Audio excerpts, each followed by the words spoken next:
Ada sebuah kisah seorang budak bernama Wafi. Wafi selalu bermain gadget sampai lewat malam dan dimarahi ayah dan maknya kerana bermain gadget sampai lewat malam.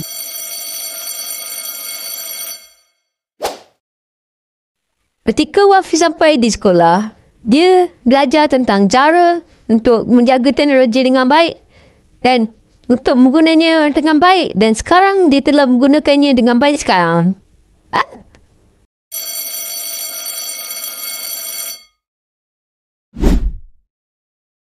Ketika Wafi sampai di rumah, tiba-tiba... Assalamualaikum, saya dah balik. Mana ibu dan ayah saya ni? Main nyorok-nyorok je. Ketika Wafi baru tahu mak dan ayahnya meninggal kerana aksiden. Ayah dan mak saya meninggal.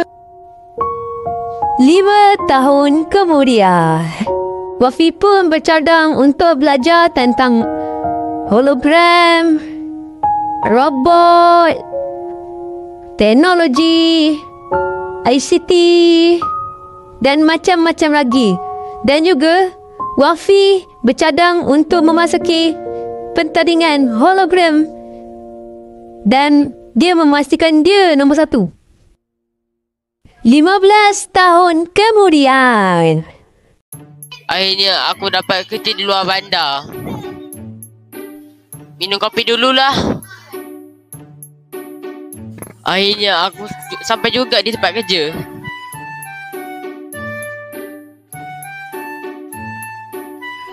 Susah juga kerja ni. Wafi pun bekerja keras untuk dinaikkan pangkat. Akhirnya, setelah 5 tahun berlalu, dan Wafi pun telah dinaikkan pangkat.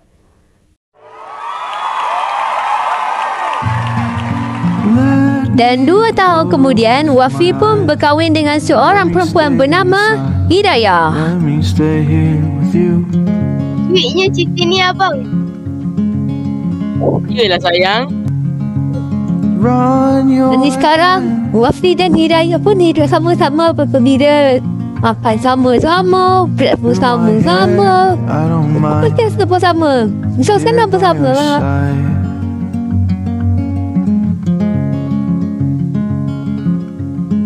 Wafi pun bergembira kerana mendapat nombor 1 di pertandingan hologram.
Wafi dan Hidayah pun hidup bergembira bersama-sama.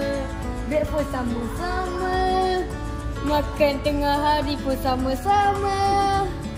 Semua benda sama-sama.